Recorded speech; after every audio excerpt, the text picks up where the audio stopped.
Actually, I think our panelists did my job. They had covered practically everything I was supposed to say. So my role here is really more as a panel facilitator. And before I turn over to the floor to you for your question and answer, I shall endeavor to summarize some of the key points that our panelists have talked about.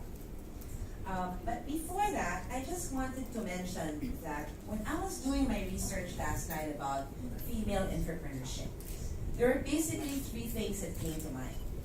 And the three main barriers really was first the mindset of females. And I think Camille talked about that, the can-do attitude. The second one is access to information. And Les really spoke about that as well. And finally, and just briefly, with regard to access to financing,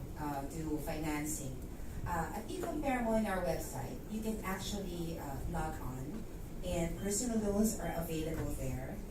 We have different partners from different financial institutions, including financing companies. And that is a commitment that we endeavor to help out our female entrepreneurs, not just female, but anyone for that aspect. So we work with institutions, trying to develop also products that will be best suited for them. Before I turn over, let me try and summarize, that's my role here today, about what were said by our panelists. So starting from with Dr. Laurel, there are three basic things that she talked about, and these were microfinance. I think she mentioned how 90% of microfinance is really women. And the key points that she mentioned there were how reliable the women are, how better money managers they are, and of course, that it is a fallacy to say that the poorest of the poor are not the better money managers, because they are.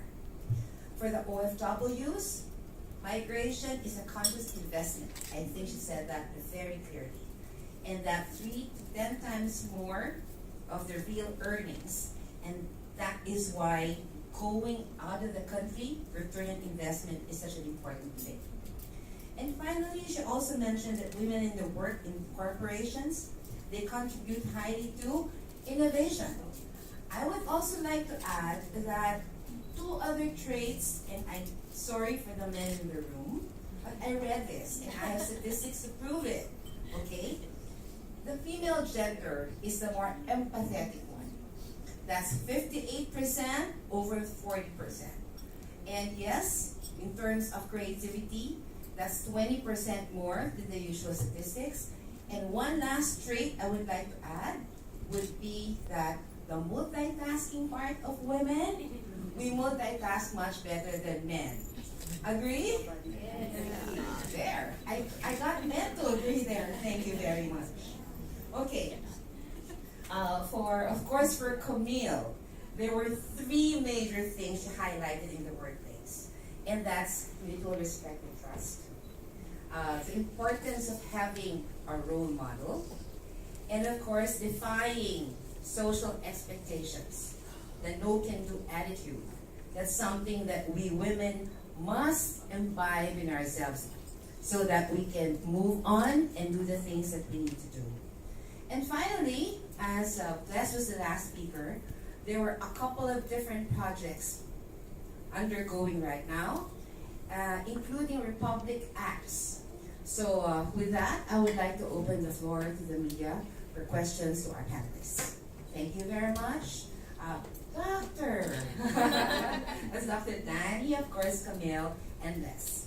Media, the floor is now open for your questions.